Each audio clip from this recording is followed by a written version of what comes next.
Hi എല്ലാവർക്കും ragas kitchen വേണ്ടിൻ്റെ പുതിയ വീഡിയോയിലേക്ക് സ്വാഗതം. അപ്പോൾ ഇന്നും നമ്മൾ ഉണ്ടാക്കാൻ പോകുന്നത് ചുരക്കും ചെമ്മീനും വാങ്ങിയിട്ടുള്ള കറിയാണ് കേട്ടോ. അപ്പോൾ നമുക്ക് വീഡിയോയിലേക്ക് പോകാം. അതെ, ചുരക്കും ചെമ്മീനും വെക്കാനായിട്ട് ഇതേ ചുരക്കെടുത്തിട്ട് എടുത്ത് വെച്ചിട്ടുണ്ട്. പിന്നെ നമ്മൾ അതിലേക്ക് വെച്ചേക്കുന്നത് ചെമ്മീനാണ്, മാങ്ങി.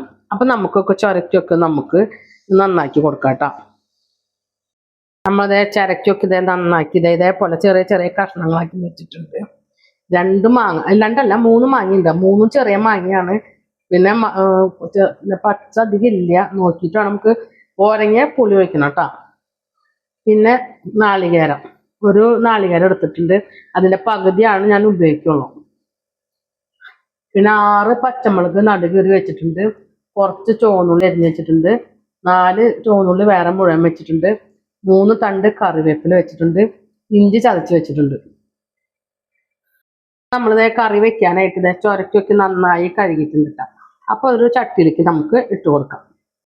ഇതിലേക്ക് നമുക്ക് 2 തണ്ട് കറിവേപ്പില, ഇഞ്ചി ചതച്ചത്, പച്ചമുളകും ഇട്ട് കൊടുക്കാം കേട്ടോ. നമുക്കിത് അരപ്പൊക്കെ റെഡിയാക്കാനായിട്ട് കുറച്ച് നാളികേരം മിക്സിയുടെ ജാറിലേക്ക് ഇട്ട് കൊടുക്കാം കേട്ടോ. ഇതിൽ നമ്മളിത് 3/4 ഭാഗത്തോളം നാളികേരം ചിരകിയതാണ് എടുത്തേക്കണേ. അതിലേക്ക് നമുക്ക് ഒരു 1.5 ടീസ്പൂൺ മുളക് പൊടി ചേർത്ത് കൊടുക്കാം. 1 ടീസ്പൂൺ ഇട്ടുണ്ട്. പിന്നെ നമ്മളിത് വീണ്ടും ഒരു 1/2 ടീസ്പൂൺ ചേർത്തിട്ട് 1 ടീസ്പൂൺ മല്ലിപ്പൊടി ചേർത്ത് കൊടുക്കുന്നുണ്ട്. 1/4 ടീസ്പൂൺ മഞ്ഞൾപ്പൊടി, 1 ടീസ്പൂൺ കാശ്മീരി മുളക് പൊടി കൂടി ചേർക്കുന്നുണ്ട്. അപ്പം നമ്മുടെ കറിക്ക് ഒരു കളർ കിട്ടാൻ വേണ്ടിയിട്ടുണ്ട് കേട്ടോ. ഇതിലേക്ക് നമുക്കൊരു 1/4 ഗ്ലാസോളം വെള്ളം ഒഴിച്ച് കൊടുക്കാം കേട്ടോ. അപ്പം അതിന് ശേഷം നമുക്കിത് മിക്സിയുടെ ജാറിൽ നന്നായി അരച്ചെടുക്കാം കേട്ടോ. നമ്മൾ മുന്നേ പറയാൻ മറന്നു പോയതാണ് കേട്ടോ. അപ്പം നമ്മൾ അരയ്ക്കുന്ന കൂട്ടത്തിൽ തന്നെ ഉള്ളിയും കൂടി ഇട്ട് അരയ്ക്കണം.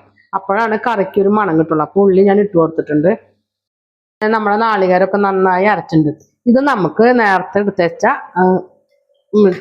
ചുരക്കയിലേക്കൊക്കെ ഇട്ട് കൊടുക്കാം കേട്ടോ.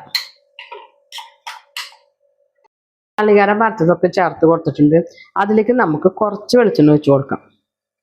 അതിന് ശേഷം നമുക്ക് ഇപ്പം നമ്മൾ ഇതിന് ഉപ്പും മാങ്ങയൊന്നും ചേർത്ത് കൊടുക്കണില്ല കേട്ടോ. ഇത് വേവാൻ അല്ലെങ്കിൽ ഭയങ്കര പാടായിരിക്കും പുളിയൊക്കെ ചേർത്ത് കഴിഞ്ഞാൽ. അപ്പം നമുക്കിതൊന്നും എല്ലാതും കൂടിയിട്ട് കൂട്ടി തിരുമ്പി കൊടുക്കാം. അപ്പം അതായത് നമ്മൾ അരപ്പൊക്കെ നല്ലോണം കൈ കൊണ്ട് വേണം നന്നായി മിക്സ് ചെയ്ത് കൊടുക്കാം കേട്ടോ. മിക്സ് ആക്കി കൊടുത്തിട്ടുണ്ട്. ഇതിലേക്ക് നമുക്കിനി ആവശ്യത്തിനുള്ള വെള്ളം ചേർത്ത് കൊടുക്കാം. നമ്മളുടെ കറിയിലേക്ക് ആവശ്യത്തിനുള്ള വെള്ളം ഒഴിച്ച് കൊടുത്തിട്ടുണ്ട്. ഏകദേശം ഞാൻ ഇതിലൊരു 3 ഗ്ലാസ് വെള്ളം ആകുമ്പോഴാണ് നമ്മുടെ കഷ്ണത്തിൻ്റെ ഒപ്പം നിൽക്കുള്ളൂ കേട്ടോ. അപ്പോൾ ഇനി നമുക്ക് സ്റ്റൗവൊക്കെ കത്തിച്ചു കൊടുക്കാം. എന്നിട്ട് മീഡിയം തീയിൽ നമുക്ക് മൂടി വെച്ച് വേവിക്കാം. നമ്മുടെ കറികളൊക്കെ ഒന്ന് തുറന്ന് നോക്കി കൊടുക്കാം കേട്ടോ. ഇളക്കി കൊടുത്തിട്ട് നമ്മുടെ ചുരക്കൊക്കെ വെന്തോന്നൊക്കെ ഒന്ന് നോക്കി കൊടുക്കാം. അതെ, നമ്മുടെ ചുരക്കൊക്കെ വെന്തുണ്ട് കേട്ടോ. അപ്പോൾ അതിലേക്ക് നമുക്ക് മാങ്ങ ഇട്ട് കൊടുക്കാം. ഇനി ഇട്ട് കൊടുക്കുന്നത് കറിക്ക് ആവശ്യമുള്ളത് ഉപ്പാണ്. അപ്പം നമ്മൾ കുറച്ചാണ് ആദ്യം ഇട്ട് കൊടുക്കുന്നത്. പിന്നെ പോരെങ്കിൽ നമുക്ക് രണ്ടാമത് ഇട്ട് കൊടുക്കാം. അതിന് ശേഷം ഇതുപോലെ തന്നെ വീണ്ടും മൂടി വെച്ചൊരു 10 മിനിറ്റ് കൂടി വേവിക്കാം കേട്ടോ. അപ്പം നമുക്ക് വീണ്ടും മൂടിയൊക്കെ തുറന്നിട്ട് കറിയിൽ മാങ്ങ വെന്തോന്ന് നോക്കണം. അതേപോലെ പുളിയും ഉപ്പൊക്കെ ഉണ്ടോന്ന് പാകത്തിനുണ്ടോന്നൊക്കെ ഒന്ന് നോക്കാം കേട്ടോ. ഒന്ന് നോക്കട്ടെ. കറിക്ക് ആവശ്യത്തിനുള്ള ഉപ്പും പുളിയൊക്കെ ഉണ്ട്. അപ്പം നമ്മൾ ഇനി സ്റ്റൗവൊക്കെ ഓഫാക്കി കൊടുക്കാനേ. ഒരു പാനൊക്കെ എടുത്ത് അടുപ്പിൽ വെച്ചിട്ടുണ്ട്. അപ്പം നമുക്ക് വീണ്ടും സ്റ്റവ് കത്തിച്ച് കൊടുക്കാണ്. എന്നിട്ട് നമുക്ക് വെളിച്ചെണ്ണ ഒഴിച്ച് കൊടുക്കാം. അപ്പോൾ അതായത് നമ്മുടെ വെളിച്ചെണ്ണയൊക്കെ ചൂടായിട്ടുണ്ട്. അതിലേക്ക് നമുക്ക് അരിഞ്ഞ് വെച്ച ഉള്ളി ചേർത്ത് കൊടുക്കാം കേട്ടോ. അപ്പം നിങ്ങൾ വിചാരിക്കും ഇത്ര നേരമായിട്ട് എൻ്റെ ചെമ്മീനൊന്നും ഇട്ട് കൊടുക്കാത്തത്. പിന്നെ നമ്മളിത് കറിവേപ്പില ഇട്ട് കൊടുക്കുന്നുണ്ട്. ചെമ്മീൻ എപ്പോഴും ഇതേപോലെ ഈ ഉള്ളിയുടെ ഒപ്പമാണ് ഇട്ട് കൊടുക്കുന്നത്. അപ്പോൾ ഇതൊന്ന് വറുത്തൊക്കെ ഇട്ടിട്ട് വരുമ്പോൾ കറിക്ക് നല്ല മണം ഉണ്ടാവും. അത് തന്നെയല്ല, ഈ ചെമ്മീൻ്റെ ഒരു പച്ചമണം ഉണ്ടാവില്ല, അത് കറിക്ക് ഉണ്ടാവില്ല. ഈ ഉള്ളി മൂത്ത് വരുന്നതിനോടൊപ്പം തന്നെ നമ്മുടെ ചെമ്മീൻ നന്നായി മുരിഞ്ഞ് വന്നോളപ്പം. ഉള്ളി അല്ലാതെ മൂത്ത് തുടങ്ങിയിട്ടുണ്ട്. അതിൻ്റെ ഒപ്പം തന്നെ കണ്ട ചെമ്മീനും മുരിഞ്ഞ് തുടങ്ങി. അപ്പോൾ കുറച്ചും കൂടി ഒരു ബ്രൗൺ കളറാകുമ്പോൾ വേണം നമുക്കിത് കറിയിലേക്ക് വയ്ക്കാൻ.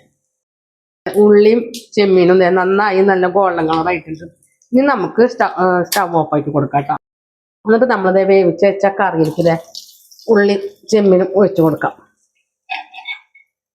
എന്നിട്ട് കുറച്ച് നമ്മുടെ കറി നിർത്തിട്ട് ഇതേപോലെ കിട്ടിക്കണം.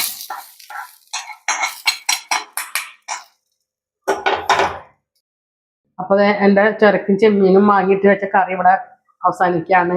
അപ്പം എൻ്റെ വീഡിയോ ഇഷ്ടപ്പെടുകയാണെങ്കിൽ ലൈക്ക് ചെയ്യുക, ഷെയർ ചെയ്യുക, സബ്സ്ക്രൈബ് ചെയ്യുക, കൂടെ ബെൽ ബട്ടൺ അടിക്കുക.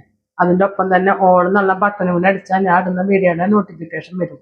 എല്ലാവരും ഇതേപോലെ ഒന്ന് ചെമ്മീനും ചുരക്കും വേണ്ടിയിട്ടൊന്ന് വെച്ച് നോക്കിയിട്ട് അഭിപ്രായം പറയണം. വീണ്ടും വേറൊരു വീഡിയോയുമായി വീണ്ടും വരുന്നതായിരിക്കും. അതുവരെയും ടാറ്റ ബൈ ബൈ.